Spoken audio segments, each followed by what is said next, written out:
Bien, bueno, mucha gente dice que cree en Dios, pero cuando les preguntamos si pueden responder a quién es Dios, la diversidad de respuestas nos sorprende, ¿no? Algunos creen que Dios es un juez cruel, que está sentado allí en el cielo y que disfruta castigando a las personas por sus pecados. Esa es una manera de percibir a Dios. Otros opinan que Dios es un Dios de amor que nos perdona sin importar lo que nosotros pudiéramos hacer. Otros dicen que es un ser distante, pero que no se interesa por la humanidad, porque si eso fuese así, la situación en la tierra fuese distinta. En vista de que hay esa diversidad de opiniones tan contradictorias, quizás muchos entonces piensen que es imposible llegar a conocer bien a Dios. La pregunta es, ¿será o no será realmente importante conocer a Dios? ¿Qué opina usted? ¿Cree usted que esto tiene algún valor práctico en esto? Bueno, la respuesta indudablemente es sí. Sí tiene un valor práctico. Conocer mejor a Dios puede darnos un sentido a la vida. Si usted en algún momento no tiene la profundidad de haber conocido a Jehová, por supuesto no va a tener eh, la manera de pensar de él. Cuanto más nos acerquemos a Jehová, más nos va a amar él y más nos ayudará inclusive. Si nosotros llegamos a conocerlo bien, podríamos vivir inclusive para siempre. De hecho, esa es una de las promesas que se encuentra allí en la Biblia. Cuando nosotros analizamos versículos muy conocidos como Juan 17:3, vemos que allí expresa esa posibilidad de vivir para siempre. La pregunta es, ¿cómo podemos conocer a Dios? Vamos a hacer un ejercicio mental y ubíquese en un buen amigo que usted tenga o una buena amiga que usted tenga. Imagínese. Piense en esa persona y cómo cuando la conoció, cómo creció esa amistad, qué tuvo usted que hacer o qué fue lo que permitió que esa amistad fuese avanzando. Imagino que lo primero que pudimos hacer es conocer el nombre. En primer lugar, conocer el nombre de esa persona. Después nos fuimos enterando de otras cosas. En la medida que había ese acercamiento, pudimos entender y conocer su personalidad, lo que le gusta, lo que no le gusta, lo que había hecho, lo que pensaba hacer. Conocer esos detalles de alguien puede fortalecer la amistad con esa persona. Y si no, pregunte a una persona que está casada cómo llegó a conocer a esa persona. ¿Y qué terminó ocurriendo? Bueno, que todas esas cosas, esos eslabones permitieron que se fuese desarrollando una cadena y generó un matrimonio. Eso pasa. Y normalmente eso ocurre con los entornos donde nos desarrollamos. Así es, hermanos, que conocer esos detalles de Jehová van a permitir que esa amistad siga creciendo. De manera que por toda la tierra podemos decir ese tipo de amistad, así como se desarrolla con una persona, ese tipo de amistad ha desarrollado que algunas personas tengan eh, una amistad, pero con diferentes dioses. Me explico. Por ejemplo, en el caso de los musulmanes, ellos opinan que en el cielo hay un Dios. Ustedes saben cómo se llama el Dios de los musulmanes. Alá. Para ellos, Alá está en los cielos. Para los miembros de la cristiandad, ¿en qué creen? En una Trinidad. Dios Padre, Dios Hijo y Dios Espíritu Santo. Los hindúes, ellos adoran a más, que se tenga contabilizado, más de 1000 dioses y diosas. Inclusive Algunas personas afirman que en los árboles, que en las piedras, que en los ríos, que en los animales hay espíritus y que por lo tanto para ellos eso puede ser un Dios. ¿Y qué decir de la actualidad? Las personas están utilizando las redes sociales como dioses. ¿Y por qué decimos como dioses? Porque yo no sé si ustedes han notado que las personas dicen, sí, ahí salió en Instagram, o lo dice en Facebook, o lo dice en TikTok. Entonces, la televisión, las redes sociales pudiesen en algún momento influenciar tanto en una persona que llegan a convertirse en un Dios para ellos, sin saber si esa información es o no es cierta. Esa influencia del cine, de las novelas, de la televisión, hace inclusive que demonios, fantasmas, ángeles sean vistos como Dios. Bueno, no vale la pena profundizar en eso, pero se presentan de manera que usted o el que los sigue los vea como incluso amigables. Algunos dicen que adoran al Dios de la Biblia, pero en realidad no saben muy bien quién es ese Dios. Otras no se consideran religiosas, que son los llamados ateos, pero que se ven a sí mismas o a otras personas o a las cosas materiales como a un Dios. Y si no, fíjese lo que ocurre con las personas que desarrollan un deseo o una intensidad tan profunda que cuando empiezan a desarrollar su cuerpo, se enamoran de su cuerpo y se la pasan mirándose en un espejo, ¿verdad? De hecho, por allí eso tiene un nombre. Preguntamos entonces, ¿qué o quién merece que nosotros le adoremos? Definitivamente, hermanos, en la percepción, o sea, lo que nosotros o en lo que nuestra mente o en nuestros ojos entran para percibir la vida, los seres humanos tienen un Dios que influye en ellos. La cultura, la religión de los padres y posiblemente una idea personal es lo que ha permitido que esas personas puedan decir que para ellos su Dios es X o Y.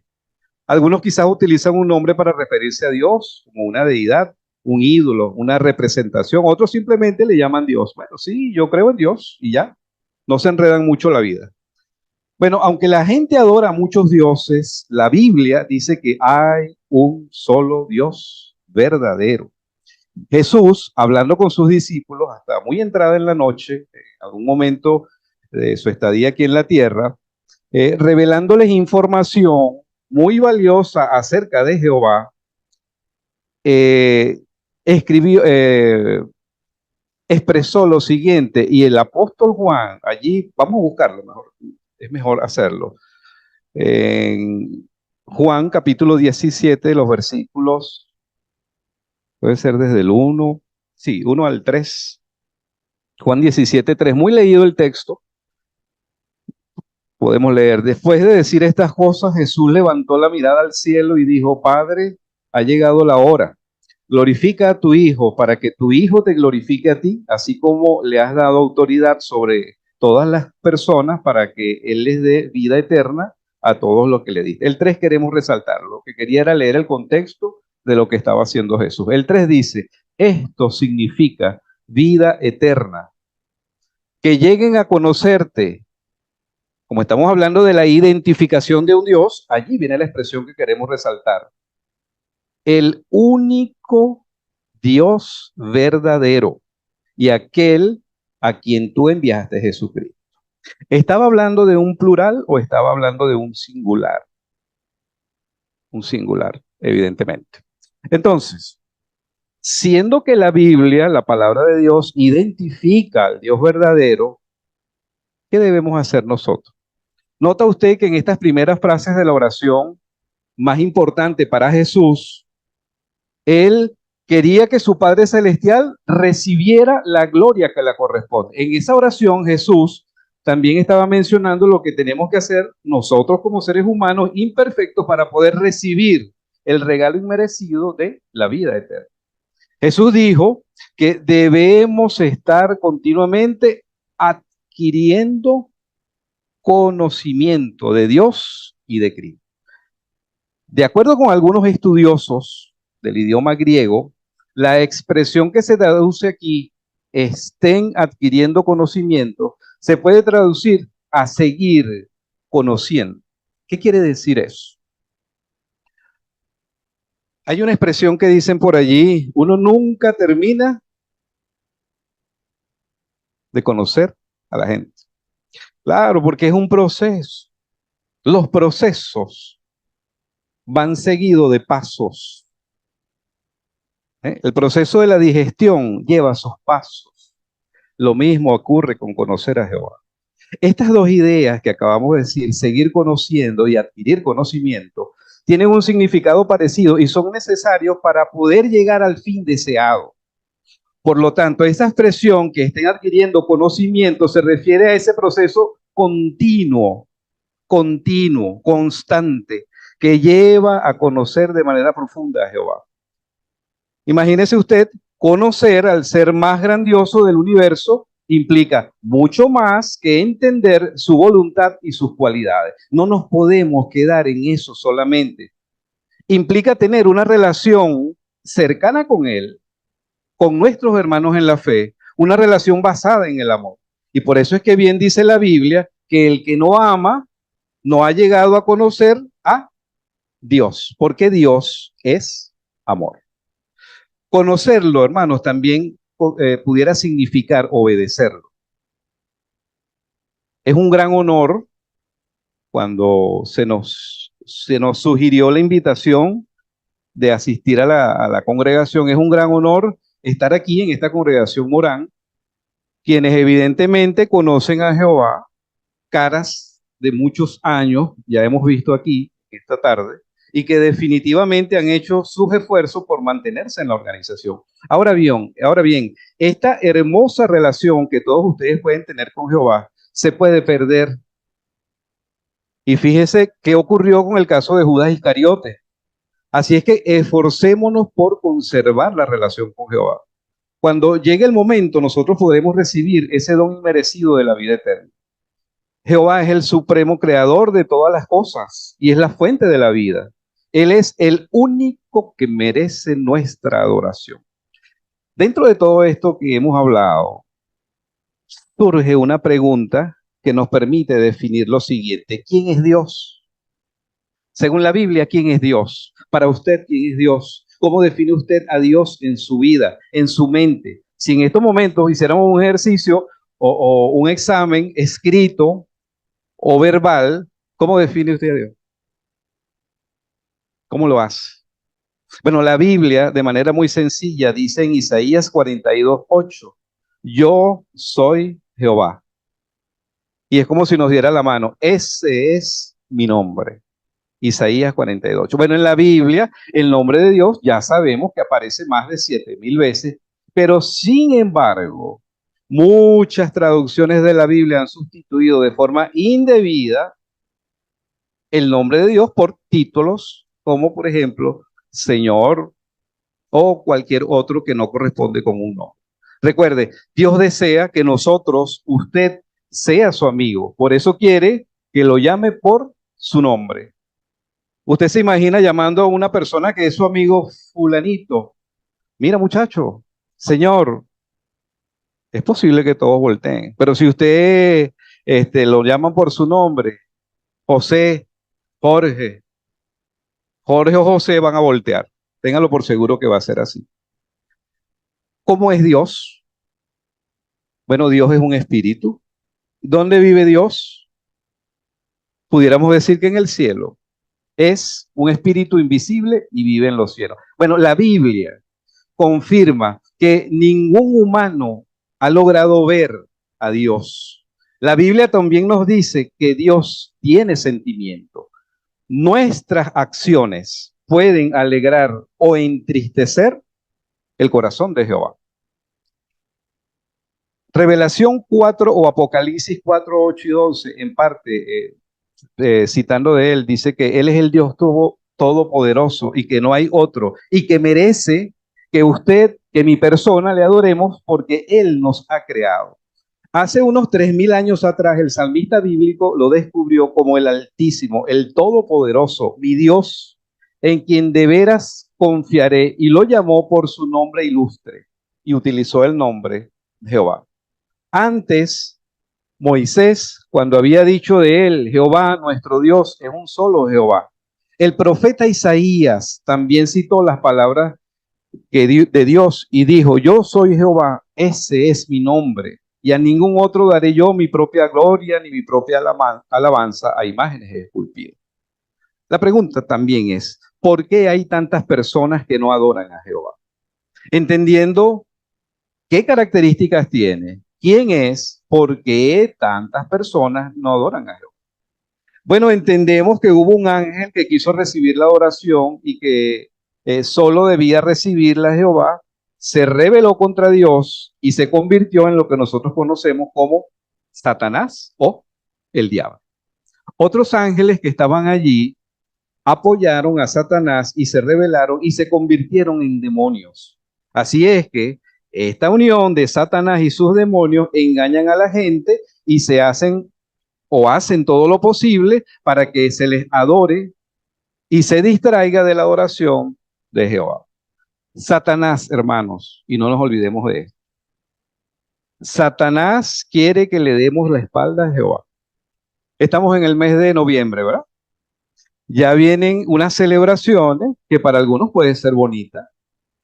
Ahora, ¿qué actitud va a tener usted con relación a esas celebraciones? ¿Quién está detrás de estas celebraciones? Recuerde, Satanás para lograrlo trata de influir en nuestra manera de pensar, en nuestra manera de actuar. Él en realidad desea controlar nuestra mente. ¿Para qué? Para que pensemos como Él quiere. Él utiliza nuestros deseos a fin de que nos engañemos, de convencernos de que usted siga tras Él. Es lamentable, pero algunos testigos, por no controlar sus deseos, imitan el espíritu del mundo y por eso no son muy distintos de los que no le sirven a Dios. Las personas que tienen ese espíritu se centran en sus deseos egoístas. Por ejemplo, a pesar de que de todos los consejos que se repiten desde la plataforma, algunos se visten y se arreglan de forma inmodesta. Se ponen ropa muy apretada, o si es la moda, muy holgada. Si es tan apretada, puede ser muy reveladora. ¿Por qué? Porque se va a adherir a la figura. Cuando esto inclusive pudiera permear a la persona de que inclusive para venir al salón utilicen una forma de vestir. Otros llevan cortes de pelo o peinados muy extravagantes. Como consecuencia, cuando otras personas observan a quien viene vestido así, es difícil distinguir entre quién es el amigo del mundo y quién es el que está tratando de adorar a Jehová. ¿Y eso es por qué? Bueno, porque Satanás está influenciando en la manera de pensar de las personas.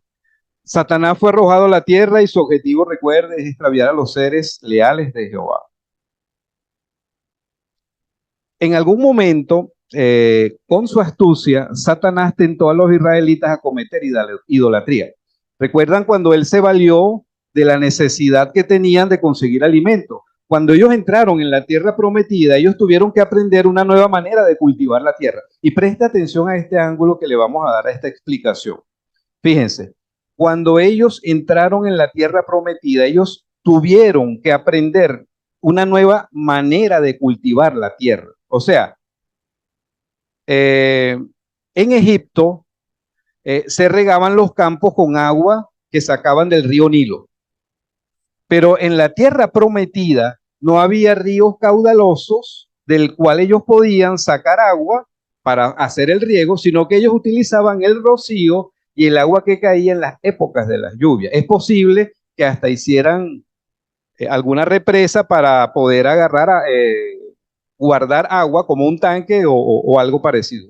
Lo cierto es que los israelitas debían aprender nuevos métodos de cultivo. Y esto no iba a ser fácil para ellos, pues la mayoría de los que tenían experiencia en las labores agrícolas habían muerto en el desierto. O sea, los viejos que conocían de agricultura ya no estaban. Y mire que esto lo estamos tratando de llevar para algo tan sencillo, porque alguien pudiera decir, bueno, pero ¿qué tiene que ver la agricultura con esto para que nos afecte y con el título de esta conferencia que habla de quién es su Dios? Bueno, Jehová les había señalado que las circunstancias habían cambiado y luego les dio una advertencia que a primera vista pudiera parecer que no tenía relación con la agricultura, porque, pero bueno, pero ¿cómo se va a hablar de la agricultura si la agricultura es para que se produzcan los frutos con los cuales nosotros nos alimentamos? Él les dijo, cuídense por temor de que su corazón sea atraído seductoramente y de veras se desvíen y adoren a otros dioses y se inclinen ante ellos. Porque les estaba advirtiendo que no adoraran a dioses falsos mientras les hablaba sobre nuevos métodos de agricultura.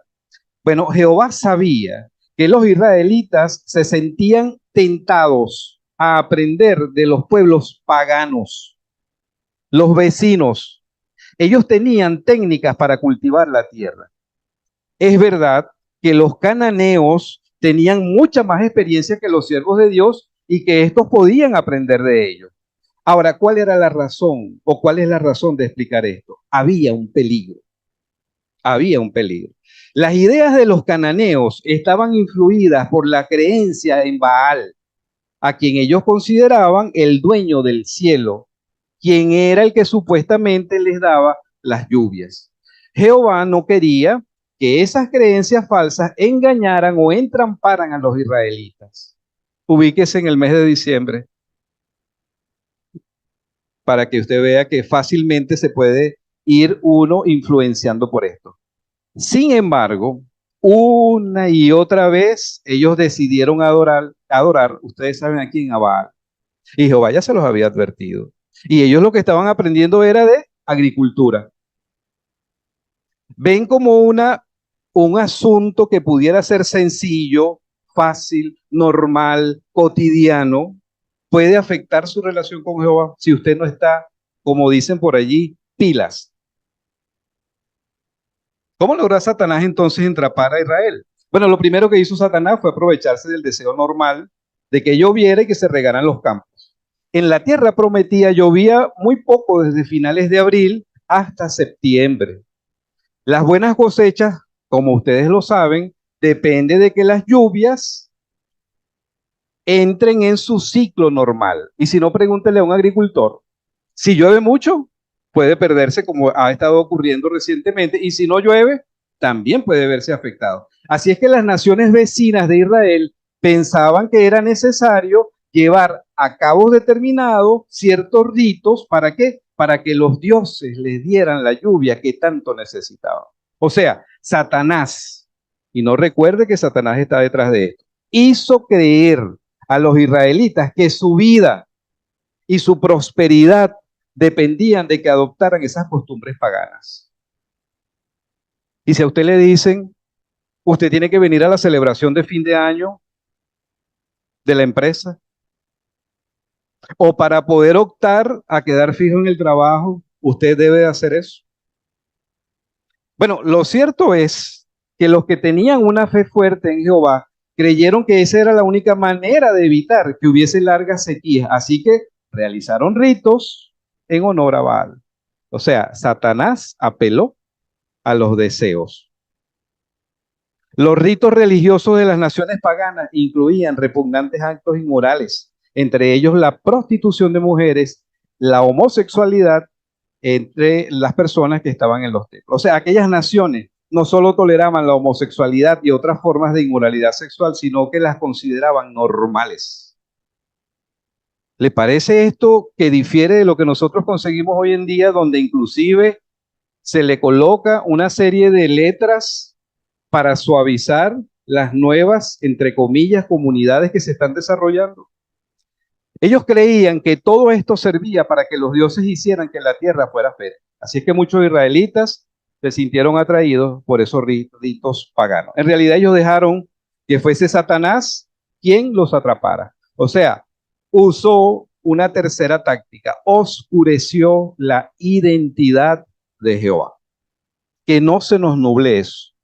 En los días del profeta Jeremías también ocurrió algo así. Hubo falsos profetas que hicieron que los israelitas olvidaran el nombre de Baal, de Jehová por el nombre de Baal. Según parece, los israelitas dejaron de usar el nombre de Dios y lo sustituyeron por el nombre de Baal, que significa dueño o amo. De este modo, en la mente de los siervos de Dios se borró el nombre de Jehová y se borró la diferencia que había entre Baal y Jehová. Esto entonces facilitó que se pudieran mezclar los ritos de la adoración de Baal con los ritos de la oración de Jehová. O sea, Satanás, que no se nos olvide, logra influenciar en las personas y hoy utiliza las mismas tácticas. Atrapa a la gente apelando a los deseos naturales, fomentando la inmoralidad, fomentando que se oscurezca la identidad de Jehová. Tanto es así que tras la muerte de los apóstoles, Jesús, algunos cristianos empezaron a difundir enseñanzas falsas. Estos apóstatas comenzaron a oscurecer la identidad del único Dios verdadero. Por ejemplo, dejaron de usar el nombre divino en la Biblia y lo sustituyeron por títulos, como lo dijimos al principio de la consideración, como Señor. Debido a ello, un lector de la Biblia se le va a hacer difícil distinguir cuando se está hablando de Jehová, cuando se esté hablando de Jesús, si no se tiene claro o si no aparece allí en la Biblia. O sea, ellos utilizan el mismo término Señor para referirse a Jehová como a Jesús. Esa confusión, hermanos, contribuyó al desarrollo de lo que nosotros conocemos como la Trinidad, que no la enseña la Biblia. Así es que como consecuencia, muchos consideran que a Dios no se le puede conocer y que su identidad, y ellos la describen así, es un misterio. Y le ponen el nombre, el misterio de... Qué gran mentira, ¿verdad? Qué gran mentira porque la Biblia no habla de eso. Si no adoramos solo a Jehová, entonces estaremos haciendo lo que Satanás quiere. ¿Cómo entonces distinguir entre la religión verdadera y la religión falsa? Si usted quiere vivir para siempre, entonces usted debe adorar a Jehová como Él quiere. Vamos a la Biblia, ya he hablado mucho, me secó la lengua.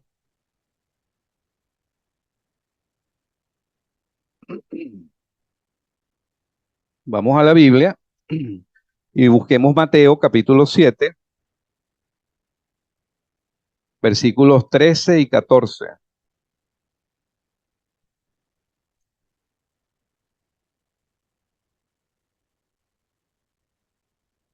7, 13 y 14 de Mateo. Carlos. Entren por la puerta angosta, porque ancha es la puerta y espacioso el camino, es el camino que lleva a la destrucción. Y son muchos los que entran por esa puerta. Y allí lo que queremos destacar, mientras que angosta es la puerta y estrecho es el camino que lleva a la vida, y son pocos los que lo encuentran. Preguntamos, si a Dios no le gusta la forma en que lo adoramos, nuestros esfuerzos por adorarlo, entonces no van a servir de nada. Así es que use la Biblia para analizar algunas creencias y costumbres religiosas. Hoy ha surgido una situación como la que existía en el tiempo de Isaías, pero esta vez es la cristiandad, una organización religiosa mundial que afirma que representa a Dios. En vez de adoptar una actitud firme a favor de la verdad y confiar en Jehová, la cristiandad, la católica, la protestante, pone fe en el mundo. Por eso es que tambalea o vacila como los borrachos del Israel y de Judá. Los borrachos espirituales de aquellas naciones de la antigüedad prefiguraron bien a los líderes espirituales de la cristiandad hoy día. Al igual que en Samaria y en Jerusalén, la cristiandad ha bebido mucho del vino de las alianzas políticas. A los clérigos les gusta que los políticos los consulten y que se sienten a un lado y que digan, este es fulano de tal. El resultado de esto es que no tienen verdadera guía espiritual que dar. Vomitan, por decirlo de alguna manera, inmundicia en vez de hablar el mensaje propio de la verdad. Tienen una vista borrosa, una vista confusa, o sea que no son guías seguros para la humanidad. El segundo de los 10 mandamientos Dice, no debes hacerte una imagen tallada de una forma parecida o cosa alguna que esté en los cielos arriba o que esté en la tierra debajo. Así es que no debes inclinarte ante esta. Mientras Dios le estaba comunicando estos mandatos a Moisés, ustedes saben lo que estaban haciendo los israelitas, ¿no? Fabricando un becerro de oro, imitando esa costumbre egipcia que había de adorar a los animales. Así es que ellos trataron de relacionar la adoración con Jehová. Eso pasa hoy día también. Mediante Moisés, él les recordó a los israelitas que no debían crear una imagen tallada. Así es que ellos tuvieron, el resultado de ello fue que Jehová después actuó contra ellos. Esto queda claro, hermanos, que en el pueblo de Dios está prohibido el uso de imágenes de cualquier tipo en su adoración. Pero aún así, recuerden, los israelitas acabaron practicando la idolatría. Como ya se ha mencionado, Jehová nos dice que necesitamos saber lo que Satanás y sus demonios hacen para engañarnos. Así es que lea la Biblia. La palabra de Dios es como una espada, y no una espada cualquiera, sino una espada afilada que contrarresta las mentiras de Satanás. Busque por favor el Salmo 146:4 y fíjense lo que allí se nos dice con relación a los muertos y los vivos. 146:4 del Salmo. Dice, sale su espíritu y el hombre vuelve al suelo. Ese mismo día, ese mismo día se acaban sus pensamientos. Eso quiere decir que lo que a usted le diga de lo que pasa con los espíritus, que no esté relacionado con esto, es sencillamente una mentira. Si usted lee con regularidad la Biblia, usted sabrá y podrá entender, hermano, que por eso hablamos de que es un proceso continuo, de que las verdades de la Biblia están allí, escritas para nuestro uso. Por lo tanto, entre las cosas que son apropiadas y las que no son apropiadas, que nosotros tengamos la claridad de poder ser amigos de Jehová y poder con nuestra actitud decir quién es nuestro Dios.